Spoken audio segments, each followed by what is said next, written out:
မင်္ဂလာပါရှင်အခုမနှင်ပြပေးတာကတော့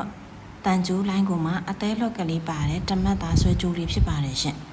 အခုကတန်ကျိုးလေးတွေအရန်ခစ်စားနေတယ်အခုလိုမျိုးလော့ကလေးနဲ့တွဲရက်ကလေးပါလာတယ်ဆိုတော့ဒီဇိုင်းလေးကတမျိုးစမ်းတယ်ပေါ့နော်ဒါကတမတ်သားဆွဲကျိုးလေးအသေးရောက်လာတဲ့စတိုင်လေးဖြစ်ပါတယ်တမတ်သားကြိုက်တဲ့သူတွေနောက်ပြီးတော့ဒီလိုတန်ကျိုးလိုင်းကြိုက်တဲ့သူတွေအသေးလော့ကလေးပါလာတဲ့အတွက်ကြိုက်မယ်လို့ထင်ပါတယ်အားပေးလို့ရပြီနော်အတစ်ဒီနေ့ထပ်ရောက်ပါတယ်နောက်ထပ်လည်းတင်ပေးထားပေးမယ်နော်ဗာလေးတွေကြိုက်လဲဝင်ကြည့်လို့ရပါတယ်တဦးတယောက်ချင်းစီတော့ဖြေမအောင်ပေါ့နော်ဒီလိုမျိုးဗီဒီယိုလေးတော့အချိန်လေးရတဲ့လောက်တင်ပေးပါမယ်ရှင်တမတ်သားလောကပ်ပါပြီးသားလေးနော်ချစ်စရာလေးပါရှင်တန်ကြိုးလိုက်လေးပါရှင်